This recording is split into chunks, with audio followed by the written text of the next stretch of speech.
Untold pana. If you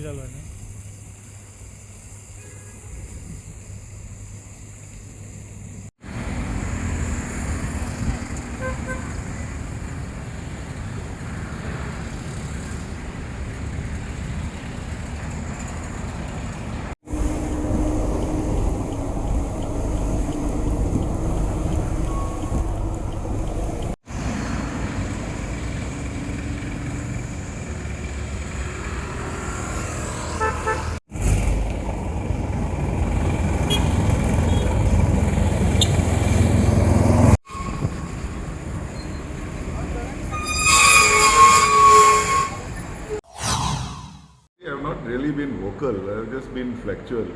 See what happened, if you remember, somewhere in mid of April, we were having severe power shortages because of incoming power issues. And in that, when Mr. Davlikar took over as power minister, he actually went out of his way to help us, get the additional power, but with the industry supporting him in terms of paying for that additional power. But he really helped us in by working overtime, both he and the chief electrical engineer. Now, in the beginning, at that point of time, some of the industry stakeholders had a resistance to why we should pay extra.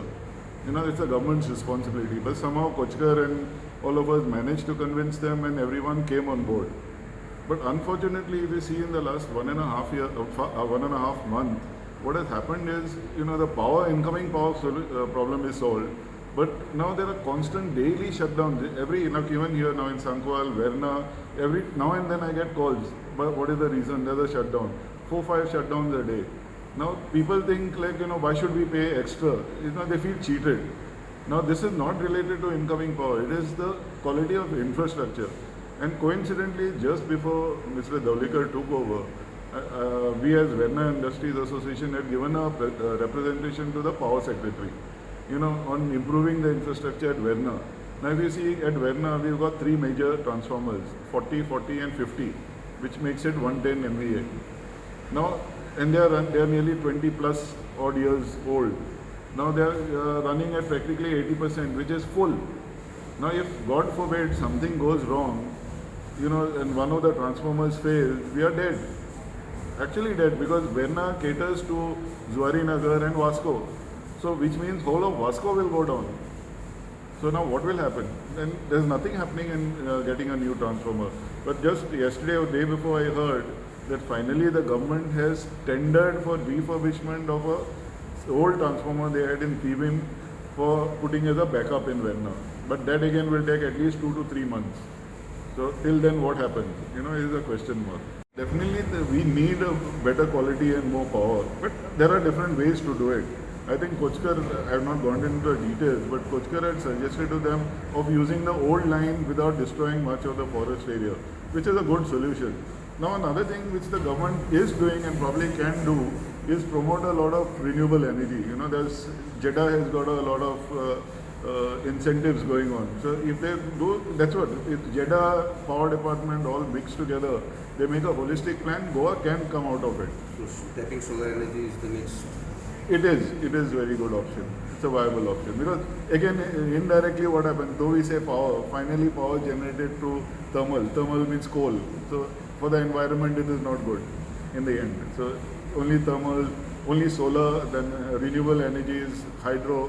These are actually the ways you can conserve the environment. Options like solar, windmill or all that kind Windmill may not help in Goa, but solar can definitely help.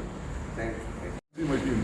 This constant frequent outages is costing us severely in terms of cards and electronics, and they're all imported infrastructure. So again, it's kind of affecting. Pradeep, being a Goan at heart and being a very renowned industrialist, what is your suggestion to the government? What do you think is the solution for this? See, it's a very, for me to say it is very simple, but the government has a lot of work on hand. See, they have to do a holistic outline plan for the whole of Goa. The kind of load that is envisaged. Of course, somebody will say, no, but the people are resenting that new line coming in from Tanmar project, and the new line coming from the Tanmar project, etc. is causing problems. So how will the government support? But if they do a holistic plan on what is the current load, what is the envisaged load, and do a proper distribution network frame, they can definitely do a better job. But you see, we are paying extra for getting good quality incoming power. That the government has solved. We can't take, it's a two-pronged decision. That the government has solved. But problem is the distribution infrastructure is not supporting it. So finally, is it worthwhile? Now I've been getting calls saying that earlier it was better. In the sense, at least the outages were planned. They used to say, okay, tonight 6 to 11 there won't be power. Now it is just suddenly it goes off. So what happens? People in the continuous process industry can't even plan.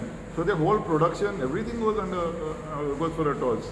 It's loss of material, loss of customer delivery, and as it is, the economy is just coming back onto tracks after COVID. It's a questionable structure. Like